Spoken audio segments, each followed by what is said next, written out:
আসসালামু আলাইকুম। বাবুর সাহেব জিতছে। বাবুর সাহেব জিতার কারণে আমার খুবই ভালো লাগছে ব্যক্তিগতভাবে। আমি বাবুর সাহেবকে চিনি না, কোনোদিন সামনাসামনি দেখিও নাই।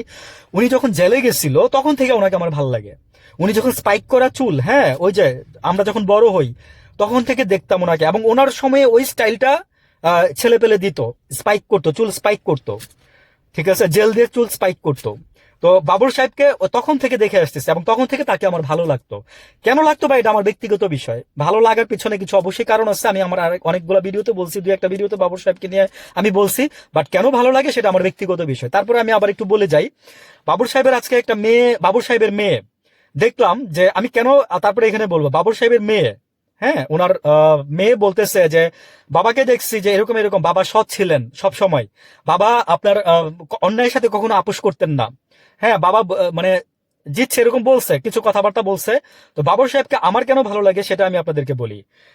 উনি একজন দেশপ্রেমিক লোক, দেশপ্রেমিক লোক। আজকে বাবুর সাহেবের আরেকটা কথার জন্য ওনাকে আমার ভালো লাগে, উনি জেল থেকে বেরোনোর পরে বলছে যে যাদের কারণে আমরা মুক্ত হয়েছি তাদের সাথে কখনো নিমুখ হারামি করা যাবে না, তার দেশের দেশের সাথে কখনো নিমুখ হারামি করা যাবে না।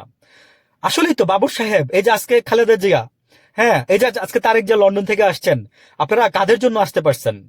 আপনাদের আজকে দলের নেতাকর্মীরা আবার অপোজিশন মানে প্রার্থীদের গিয়ে আপনারা আবার গিয়ে মারধর করতেছেন, হ্যাঁ, গতকাল রাত থেকে।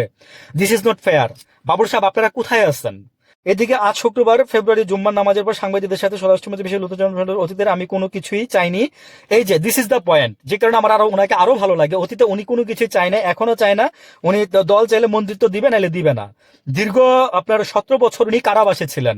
দ্যাটস ওয়াই মানে হি ওয়াজ ভেরি হ্যাপি যে উনি বলছে যে আমি শুধু ছাড়া পাইছি, এতে আমার ভালো লাগছে, এবং যাদের জন্য আমরা ছাড়া পাইছি তাদের সাথে আমরা নিমুখ হারামি করবো না। এই একটা শব্দের জন্য ওনাকে আমি সেলুট জানাই, বাবর সাহেবকে। আবার নতুন করে ভালো থাকবেন সবাই। উনি 17 বছর জেল খাটছে, হ্যাঁ, কেউ গিয়া ছড়াই আনতে পারছিলেন? পারেন নাই। ভালো থাকবেন। আসসালামু আলাইকুম।